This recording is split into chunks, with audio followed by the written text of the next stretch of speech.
Adur Prakash Mananji.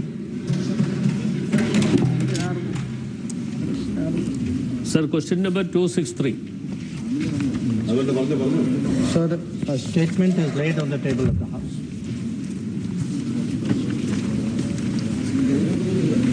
Sir, so many youths are recruited, sir, for the job by the false agencies. They are offering high salary.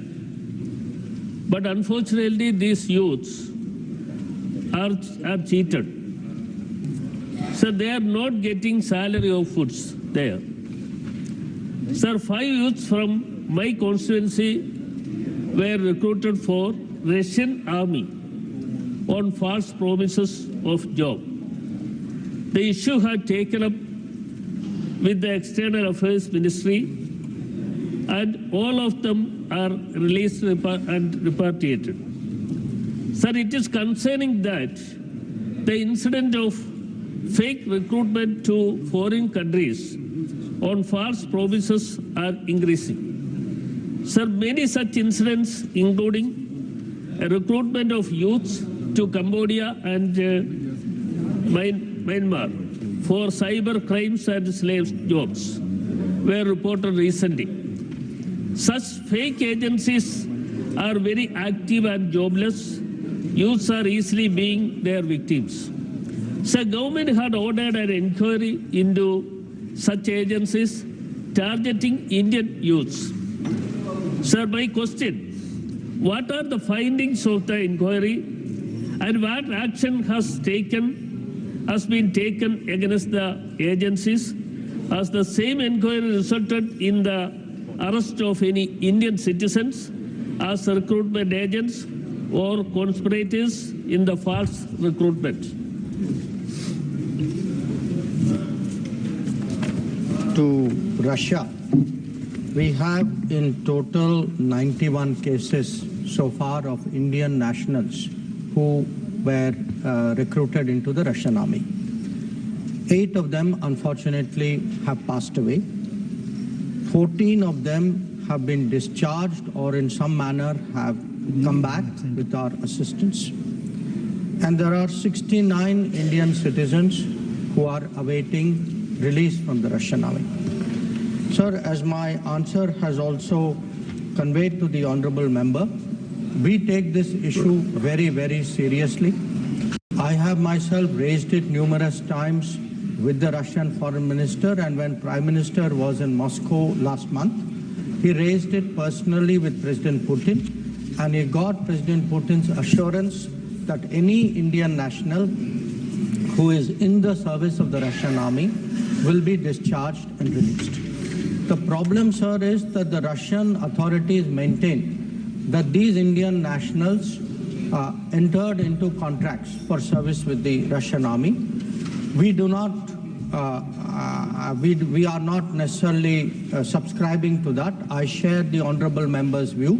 I think in many cases there are reasons to indicate that our nationals were misled, that they were being told that they were going for some other job, and that they were then deployed with the Russian army. Regarding, sir, the honorable member's question, what action we have taken, because the main question pertains to people with the Russian army. I would like to inform the honorable member through you, sir, that the CBI has registered a criminal case against 19 individuals and entities.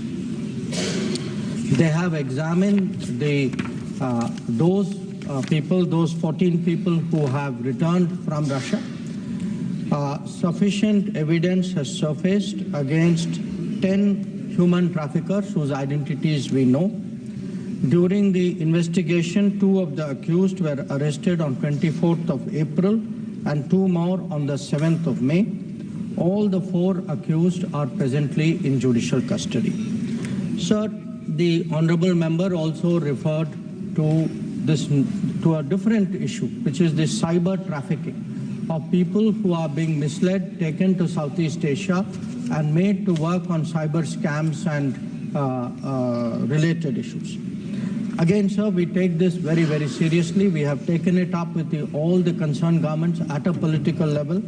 So far, 650 Indian nationals have been repatriated from Cambodia, 415 from Myanmar, and 548 from Laos.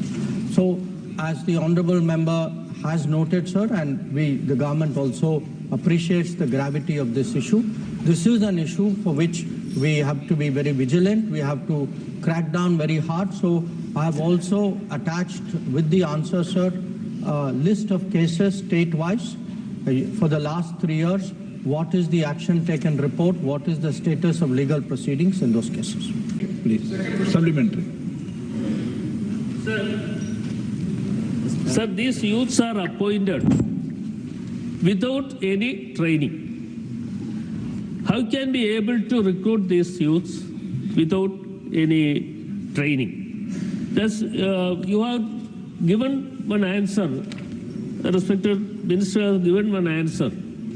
A total of 3,042 illegal agents have been notified on the portal till June 2024.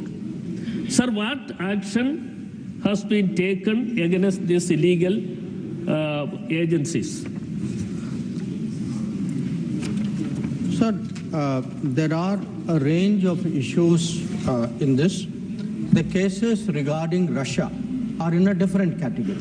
There the cases have been, I would like the honourable member, sir, to be aware through you, those cases are being probed by CBI, they are being investigated, their cases have been registered, as I said, people have been arrested and they will be prosecuted. We also have cases in respect of those who have been cyber crimes, who have been trafficked to Southeast Asia. They are a different category. In their cases too, we have asked the state governments to initiate, in many cases, prosecution against agents where we have information about them. Many of the cases, the bulk of the cases, sir, the number which the honourable member referred to, where we have put on our portal recruiting agents who we have found to be in violation of the rules. What it does is that they will not be allowed to continue in this business, and wherever there is evidence of any criminality or any violation of the law, they will be prosecuted. And in many cases, prosecution is underway. See, Asauddin Owaisi. Thank you, sir. Sir, will the Honourable Minister be kind enough to answer my specific question? He has accepted that there are 69 Indians who are stuck in Russia. Will the Indian Embassy in Russia ensure that these boys who are stuck at Russia-Ukraine border, will you facilitate them and bring them to Moscow